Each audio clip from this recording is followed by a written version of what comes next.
Good morning and a warm welcome to your show, Sunny Mornings in Boston. I'm your host, Melissa, and it's Thursday, February 5th. You'll be interested to know. Today is National Nutella Day.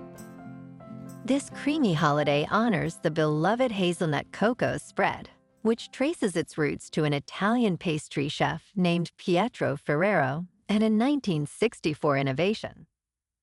Celebrate with a playful toast, a spoonful on warm toast, or a shared breakfast moment with friends and family. So grab your jar and join the sweet, fun go celebrate. So now you know. And now, it's time for the weather report. This morning, it's mostly sunny, and it feels like 9 degrees, with 6-mile-per-hour wind.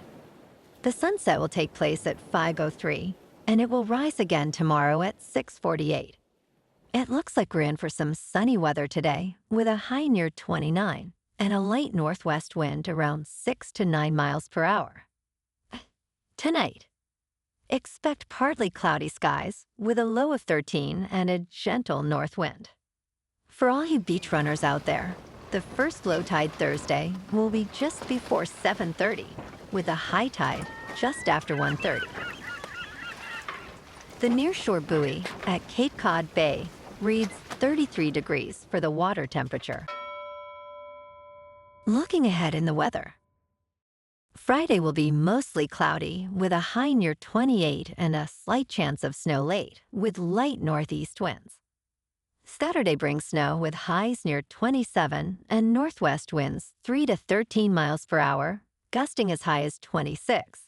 Then much colder Sunday with highs near 17 and breezy northwest gusts.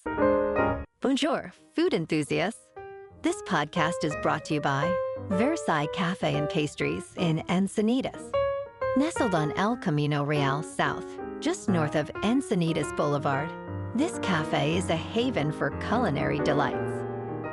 Indulge in their amazing Eggs Benedict or their gluten-free crepes. You can grab a panini for lunch or just breeze on through to get your morning coffee. They are open every day from 8 to 5. So stop on by and don't forget to tell them Sunny Morning sent you. In local news, high-end supermarket Sprouts Farmers Market and drive-through coffee shop 7 Brew are set to open in Weymouth after receiving key approvals from the town last month. The businesses will occupy a vacant Honda dealership at the intersection of Front, Main, and Winter Streets. This project, on a lot of approximately 90,000 square feet, was approved by the Weymouth Board of Zoning Appeals and the Conservation Commission in January. The Sprouts will be the first location in New England, while 7 Brew already has a kiosk in Springfield. Both companies emphasize their commitment to quality, with Sprouts offering organic and gluten-free products.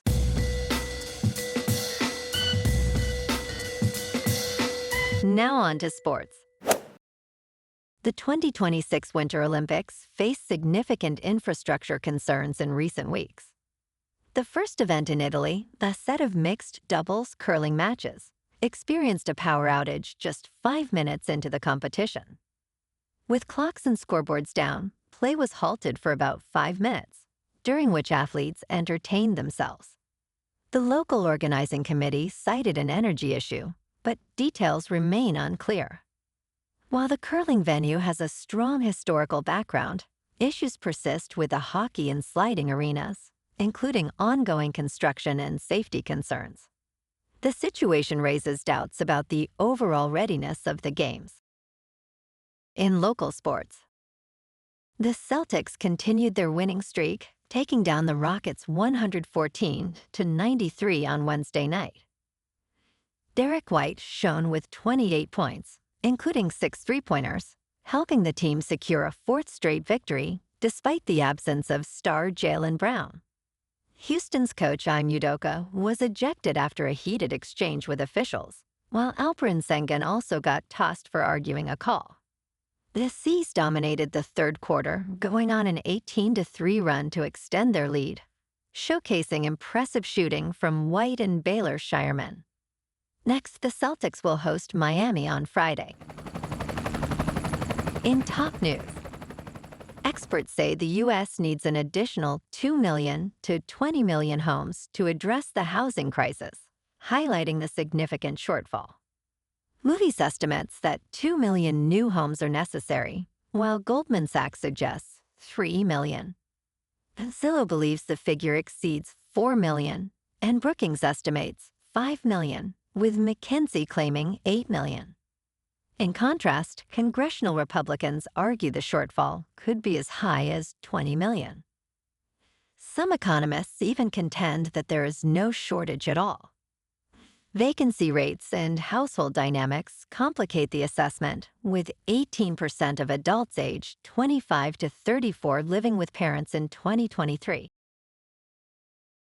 In business news, the crypto hoarding strategy is unraveling. Bitcoin fell below $76,000 on Saturday, saddling Michael Saylor's company with paper losses on its token purchases. The strategy that rewarded companies for hoarding cryptocurrencies is now punishing them. Bitcoin Ether and other digital tokens are in a slump, causing shares of companies like Strategy to slide. Investors are concerned that big firms may unload their holdings, triggering further declines in digital coin prices.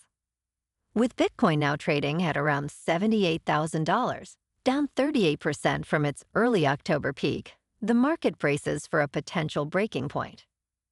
In crypto movement, Bitcoin is down 7% to just over $71,000. Ethereum is down 7% to just over $2,000. And XRP is down 9% to $1.45. Moving on to a more local vibe. In our community spotlight on health and wellness, we are working with a national Pilates studio to bring you some free classes, so listen up. Check out Club Pilates, with several locations in the Boston area. Pilates presents a comprehensive wellness approach, cultivating strength, reducing tension, and elevating mental well-being. Scientific research affirms its benefits. So now you can check out Club Pilates for a free class. With locations in Canton, Wellesley, Hingham, Brookline, and Framingham, just be sure to tell them Sunny Morning sent you by. And now, back to the show. Let's talk science. Popular weight loss drugs, such as Ozempic and Wegovy, are intended as lifelong treatments for obesity and type 2 diabetes, not quick fixes for weight loss. A recent analysis reveals that nearly half of the individuals using GLP-1 medications stop within a year, often unaware of the consequences. Studies indicate that individuals typically regain lost weight within about 1.5 years after discontinuing these drugs. Moreover, blood sugar and cholesterol improvements reverse, leading to a faster weight regain compared to lifestyle changes. Experts stress the importance of combining these medications with long-term lifestyle strategies for sustained success. And in entertainment news, Alan Ritchson faces an unimaginable threat in the trailer for Netflix's sci-fi feature War Machine. The film, from writer-director Patrick Hughes, launches on the streaming service on March 6. Dennis Quaid, Stephen James, Jay Courtney, Esai Morales, Blake Richardson, Keenan Lonsdale, and Daniel Weber round out the cast. The story centers on a team of United States Army Rangers, recruits who encounter an unparalleled danger during a training exercise. Whatever that thing is, it's hunting us, and it won't stop, Ritchson says in the footage. It's not about us anymore. It's warning everybody that thing's coming. Well, alrighty, folks. It's time for the quote of the day. And today, our quote comes from the American economist and author, John Kenneth Galbraith. And he said, "In economics, the majority is always wrong. This reminds us that financial strategies, like crypto investments, can be unpredictable, and caution is advised." And that's a wrap for this morning. You can check out our Instagram, YouTube, and TikTok for some captivating aerial videos with local news and the weather reports. an amazing day, my good friends. We'll see you tomorrow with another episode of Sunny Mornings in Boston.